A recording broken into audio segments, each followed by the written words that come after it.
Coach Day, do you like the way the schedule sets up this year with the 2 bye weeks kind of, about 2 weeks apart? I mean, it's an unusual schedule. Do you like the way it sets up, or would you prefer it maybe a more traditional schedule? No, I think it gives us a chance to, kind of regroup a little bit and, kind of take some self-assessment on where we're at during the season, also heal up. So I think anytime you can get a bye week, it's great. Good about where your team is at health-wise, and just were you guys able to heal up a little bit during the bye week?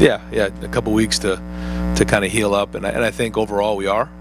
We've played some depth this first 6 games, and so we got a lot of guys out there, which is great too. So we do have some depth at different positions. But like any team, 6-7 weeks into the season, there are some different things, nagging injuries here and there, but overall we've been pretty healthy. You had said that you wanted to do some self-scouting during the bye week. What was your top-line takeaways from that? Nothing. Just like you said, that just are glaringly, evidence. Just a lot of little things here and there on both sides of the ball. And when you play 6 games, you start to create some tendencies. You do different things, and so you just want to look to see, first off, personnel-wise, if you're doing things the right way, and then secondly, schematically, what are our tells? What are some things we need to clean up? And then, as individuals, what are some things they need to get better at? And so we gave all of our guys 3 different things they need to improve at, so that we could say get better, but get better at what? And there were some more targeted ideas on what we need to get better at. Ryan, what is the challenge of coaching a team where the mistakes aren't glaring? I imagine when the margin of return is very tight with the corrections that you have to make. What are the challenges of that? Well, we just have to be critical, and I think that the players have to understand that as coaches, we're not being overcritical. It's just that we understand as talent equates, and we start getting into these games like we do this week. It's going to be, those issues are still there. They're still in the film, and we have to address them. And again, as we start to get tighter competition, they're going to show up more and more. And that's the challenge, I think, for the staff and for this team to understand, the maturity to understand that the urgency to get better, even though maybe sometimes those mistakes haven't cost us a game yet. When this game was announced Friday night, a lot of high school coaches were upset by that. Are you sympathetic to their plight, and how much have you heard from them in terms of how it might hurt them, and you being the guy in Ohio, or are you a sounding board for them on that? Yeah, but I haven't really got much feedback from the guys on that, just one-on-one in my conversations with high school coaches. I'm sure they don't appreciate it, but that's out of our hands, out of our control, and not much we can do about it. Far right over here, Jeremy. All right, looking back to when you started as an assistant 15 years ago in college football, to the reputation Ohio State has for a football factory, and in the last few years, you guys have been much more involved recruiting kids who have offers from places like Stanford, Northwestern, etc. Has that been easy for you guys to sell based on Real Life Wednesdays, all that stuff, or how have you been able to push for those types of kids against stereotypes? Well, I think the best thing about Ohio State when you're recruiting right now is not only can you recruit throughout the country and the reputation that we have on the field, but also off the field and what we're doing academically. And so what's happened is, we've opened up our recruiting to really everybody. But the thing that we're doing is we're competing against some of the top academic schools, year in and year out for some of the best student athletes. And I think what everyone's finding is not only the networking and the reach that Ohio State has and the power of our alumni is really great, but also what a great academic school Ohio State is, and all the different things and majors and in different areas that guys can come in and do a great job in competing at the highest level, but then also competing at the highest level in the classroom. And so that really has opened up a lot of doors for us and a lot of opportunities recruiting different people. Is there still a pushback, like when you go around different parts of the country for people who don't really buy it? I think the further away you go from Ohio, I think when people come in and see our campus and get to meet with our academic people and understand what a beautiful place this is, but also the power that it has academically, I think that they learn more and more about it. I think the closer you get to Ohio State, the more they know that. in the Midwest and everything like that. I think the reputation speaks for itself. But it is great to get people who are in different parts of the country to come in and show them what we have. Second row left, Bill. Ryan, this is maybe a little off topic from this week's game, but I wanted to ask you about the offense that Northwestern was running, back in the day when Randy Walker and Kevin Wilson were there. It's my understanding that Chip went and visited with those guys when he was at New Hampshire. And I'm just wondering if that ever became any kind of influence on you as a player, watching those games, watching Zach Kustok doing what he was doing. Yeah, we used to watch all the films. That was how the spread game started. And we came back and called it everything that Kevin Wilson and Coach Walker and everybody called it in Northwestern. That was like the way to run the spread offense. And so Chip went out and visited them and came back with all the different terminology. And I was like the guinea pig quarterback to try to figure it out. And some games and some plays were better than others. But that was the start of it. And Kevin Wilson was right on the front end of that. And so, yeah, the offense that we were running there, a lot of it had to do with Northwestern. There were other teams, I think Rich Rodriguez was at Clemson at the time, and Wake Forest had a part. There was different, versions of it, but certainly Northwestern was right on the front end. Moving forward from that, I guess, how did it influence you as a coach, that idea that you can spread teams out like that but still run the ball in a powerful kind of way? Well, yeah, I think the idea is that you're trying to create space, and especially today's day and age with the size of the different players that are out there. It's become harder and harder to run between the tackles because they're so big and strong, and the more you can get guys out in space, the better off it is. You look at basketball, that's the way they're going. It's the same thing in football, but that doesn't take away from the toughness and the edge that you play with and block and run with. And so having the two of those, being physical but also being able to spread teams out, I think is a great combination. Ryan, I know most weeks, obviously, you're trying to get Justin ready for a game, so maybe the backups have a hard time getting top-end live reps. Was last week a chance to do that, and where do you see Chris and Gunnar at right now? I think that's hard. Anytime you're a backup quarterback, especially, to challenge yourself to be ready at any point. You're one snap away from playing. But sometimes it feels like you're miles away, and that's the challenge of a backup quarterback. But I think they know that. And like you said, going into the bye week, and anytime you have opportunities to practice like that, whether it's spring ball, bowl practice, preseason, or a bye week, then certainly those guys get more and more reps to prove themselves. When you expanded, you touched on the value of last week for preparation.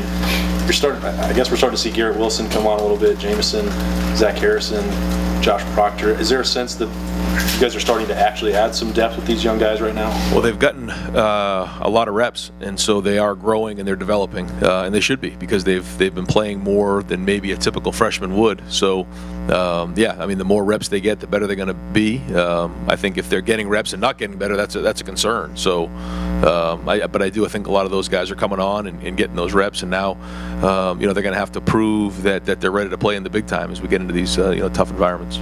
Right behind him, Kyle, second row right. Yeah, just kind of along the same lines of what Rob asked. I mean, where do you stand on the whole Friday night thing? I mean, would you prefer to just play all your games on Saturday? Again, I try not to worry about that. When the schedule comes out, we're going to go play wherever they tell us to play. And, I don't spend a lot of time thinking about that because it's not really, under my control or something that I can worry about. So we just, when the schedule comes out, we'll go figure out where they're at and we'll go play them. Since you're coming off a bye week, I assume, does it not really change your week at all? We just start everything a day earlier. Yep. That's right. Second row middle, Steve. Yeah, Coach, I'm not sure we saw Demario McCall against your last opponent, Michigan State. Just what can you characterize why he wasn't available, and will he be back for this game? Yeah, that was not a coach's decision or anything like that. That was something that came up in pregame, and he wasn't available for us at the time. Will he be able to play, you feel? We hope so. Third row left, Ari. Hey, Ryan, I think there's a trend in college football right now where just true freshmen are contributing more. I think in Alabama, they might have 6 or 7 guys that are true freshmen starting, which is atypical for a program like that. You guys are very similar. Why is that the case? And you have guys like Garrett who are heavily involved and stuff. Are players just more ready right now? I actually brought that up. We talked about it this morning, talking with Mark Pantoni. I do think guys are more and more ready to come play. I think maybe physically they're more ready, more exposure to different things. But I do think, now more than ever, guys are more ready to play. And with the new 4-game rule, it's kind of forcing guys in there to play a little bit. They have this opportunity to get out there and prove themselves. And then they can kind of grow from there and build from there. And I guess it's given them an opportunity to prove that they can play right away and that they do deserve reps. And so I think it's a combination of those two things. When you look at recruiting and having those discussions with Mark, you could just look at your depth chart right now and you could see there's a chance that this team could lose their entire secondary after this season. And you have a lot of spots to fill in recruiting in the secondary. When you're recruiting, obviously you want every player to be as close to ready as possible when you're recruiting them, but do you ever look through that lens of, hey, we're going to need guys to be ready immediately? And does that change the type of player, the type of personality, the way you approach it, any differently than you would recruiting at a position where you have a lot of depth? Yes. I think when you're looking to recruit somebody, typically you look at them like, hey, this is a guy that we project that can come in and make a difference right away. He's further along in his process, and so we have those conversations. You got to come in here ready to play. Then there's other guys that you look at that are maybe a little bit more developmental for whatever reason that is, and they're going to take a couple years, but doesn't mean they can't be great players. And everybody has this journey along the way, and I talk to our players about that all the time. Is that just because one person's playing earlier doesn't mean you need to be playing earlier. Everybody has their own journey along the way, and we've all heard unbelievable stories about guys in their 5th year playing, guys who play right away, guys who play in their 2nd year. Everybody has their own way, and that doesn't mean one player is better than the next. It just sometimes it takes a little bit longer, but certainly we try to figure out where they're at in recruiting and then plan accordingly. Might sound stupid, but just to rehash that a little bit. If you know that you're going to need players immediately at a certain position, you would not recruit a developmental guy at that position the year before in the anticipation that hey, there's going to be a big gap of talent here that we need to fill immediately. It certainly becomes a lot harder if you have too many developmental guys in a position of need, for sure. Absolutely. Yep. Right next door, Colin. Going off what Ari asked, is how much of a conversation is there with sort of the current young cornerbacks on the team when you look at that as a position that might have some departures this offseason? Yeah, in conversations, it's you're first off you're 1 or 2 snaps away from being in the game and being a starter full time. And then secondly, your time is now. I mean, you have to start having that mentality. You can't wait until guys leave the program. I mean, you got to have the approach that, I'm here right now, because you might be out there in the second play of the game, or not. But either way, at some point, the passing of the torch is going to be to you. And so now you're no longer a freshman. You're no longer a younger guy. You have to become veteran and play veteran and start to show leadership and understand that, you're going to be the guy. And there's a lot that goes with that. There's a much different approach with that. Very much more urgency about you and much more mature. And then going off that, Cam Brown is someone who you guys relied upon in the second half of last game. He's someone who was injured last year, came in as a wide receiver. What have you seen in the past year from him to get him to this point where he's the first cornerback off the bench for you all? A tremendous amount of growth. I think Jeff Halfley and our guys, and it's not just Jeff, it's everybody in the program. It's Mick in the strength and conditioning. It's Ryan Stamper. It's everybody involved, as you're bringing guys along. And I think Cam would tell you that, maybe 6 or 7 months ago, he wasn't ready for this. And but he's matured into a really good young man who's taking care of, all of his business off the field, in the classroom, and now on the field. And that's typically what happens, is that when you really start to take care of what's going on in the classroom, you're doing a good job off the field, you start to make plays and you start to become reliable and play with discipline as well. So really impressed with how far he's come, and the good news with him, he's got a high ceiling, he's got a long way to go.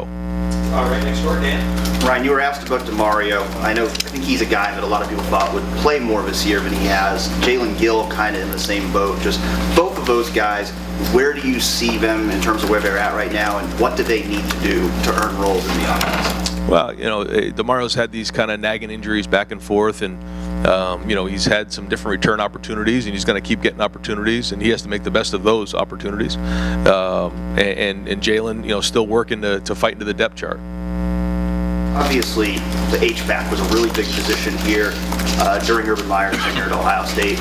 You guys mostly use KJ Hill as more of a traditional slot receiver in that role. As you look forward to the future of this program, do you want to have that Curtis Samuel type of H-back in this offense, or are you looking more for those traditional slot receivers? I think it just, you're looking for best available, and then it's your job as a coach to figure out what they do best. I think KJ Hill's a very different player than Paris Campbell, and Paris is different than Curtis Samuel, and they're all different than the last guy. And so you try to look for somebody who has a real high-end skill set, whatever that is, working in short areas, and then you kind of go from there.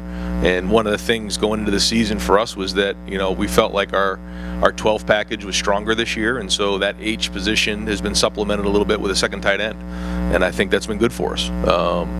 So again, it's you try to recruit the best available and the best players possible, and then you try to go adapt the offense based on that. Second row middle, Bruce. You play Northwestern, and they're one of the worst offensive teams in the country. Wisconsin plays Illinois. Looks like pretty much of a layup W. How do you keep your guys' minds off 2 weeks as opposed to Friday night? Yeah, the same thing that we've been talking about all along, which is, all you're worried about is this game right here. And we all know what happens if you start to lose focus, and we cannot do that.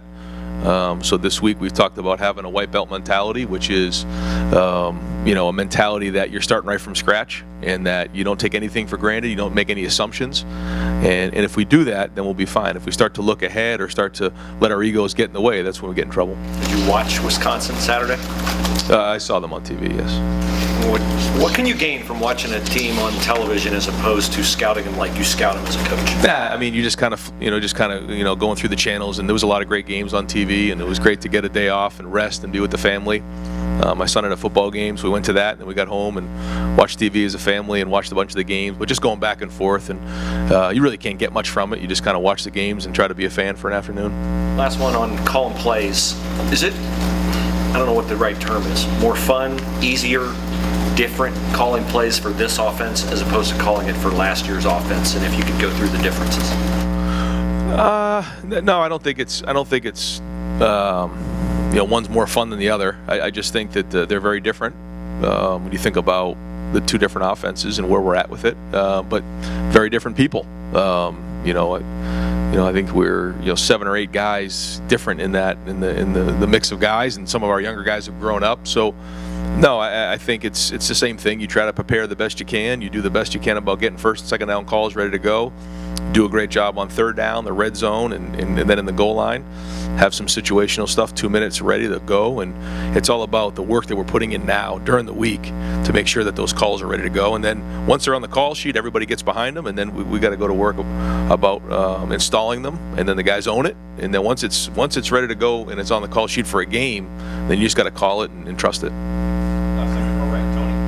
Ryan, how much are you guys monitoring the transfer portal right now? We always monitor it now, and it's something that's kind of new to all of us, but we certainly are. And Mark has guys that are watching it all the time. And the minute somebody goes in, we do our research, looking at film or finding out more about the individual.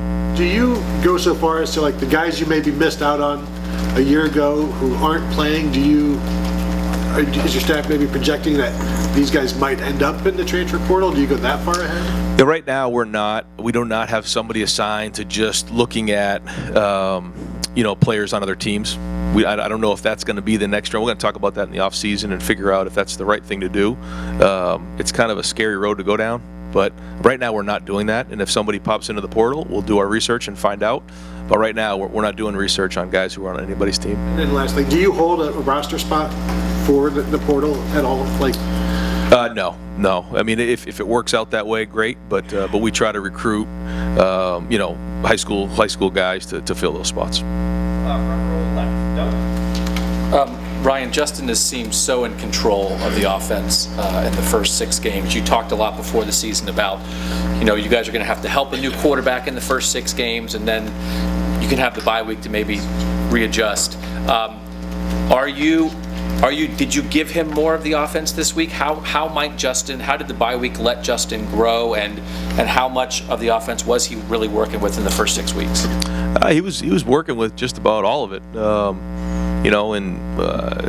He's learning it more and more, and it's the same thing with the bye week. We're trying to enhance the best we can, and work on our fundamentals. He has certain things he needs to work on, and he's going to do that.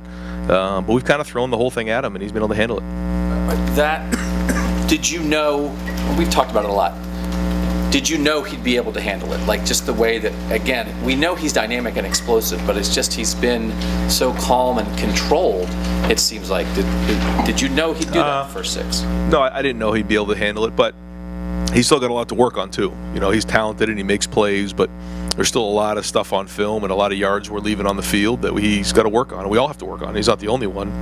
Everybody on the whole team has things they need to improve on. And so certainly he's off to a good start, but there's just a lot of things that we need to clean up. And then just overall, the quarterback room, could you just reset again, and I'm sorry to ask this, but like in recruiting, what your ideal quarterback room looks like as you stack guys, and as we all know the transfer portal and all this, and you guys have gone through it, is your view of the ideal quarterback room changing, or is there no such thing as an ideal quarterback room anymore? Because it's like, man, everyone's kind of going to be winging it because we're just expecting quarterbacks to move in and out. Yeah, a little bit of both. I think the ideal quarterback room is 4 quarterbacks and young guys that you're developing who want to get on the field and understand how much they love Ohio State, the program, and want to be here forever and work through it. And even if they're not the starter, they still want to be here and love their teammates and all those things.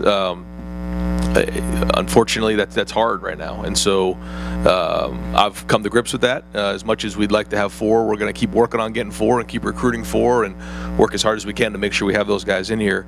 But also knowing that in today's day and age, especially the way that we develop quarterbacks here, a lot of guys are going to feel like they can go somewhere else and play, and I get that. But when we recruit guys, we tell them you're going to be recruited here. And you're going to be coached at the highest level in all of football in terms of the style that we're going to be running on offense, the different protections, the different coverage structures, the whole style. And so I think they love that. I think that's why guys want to come here. Front row right, Joey. When you've scouted Northwestern this week, their defense has had some low-scoring games, kept teams low scores. Does anybody pop out on film for them? Yeah, I think they do a tremendous job on defense. I mean, really, that whole defense is back from last year, Big Ten championship game, and Pat is as good a coach as there is in the country. I mean, that's documented, and it's hard to find a yard against them. I think they're a top 30 defense in the country. I believe they held Wisconsin under 300 yards, total yards. I mean, they're good. They know exactly how you're trying to attack them. They make adjustments. It's a defense that's been around for a long time, and they know exactly what you're doing. They're sound in what they do. Patty Fisher's, the guy in the middle who kind of keeps everything going. And across the board, I mean, there's guys who played a lot of football in that group. But it goes back to Pat. I mean, he's one of the more thorough coaches. He obviously played there and understands what he wants to get done, and they play that way. I mean, they're sound, and they don't give you anything. Right next door, Bill. This first 6 weeks, I'm sure, went as well as you could have hoped in terms of performance. You got a lot of praise around the country.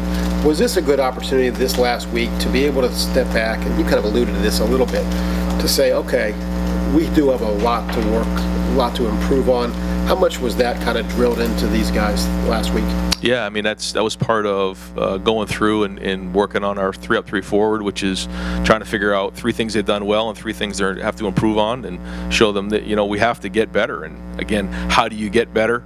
Well, here are 3 things you need to work on to get better. And so they met with their position coaches, they met with me, and those were ways to really say, hey, these are things that if we're going to go where we want to go, you're going to have to do that. And then talking to the team about things we need to do better as a team.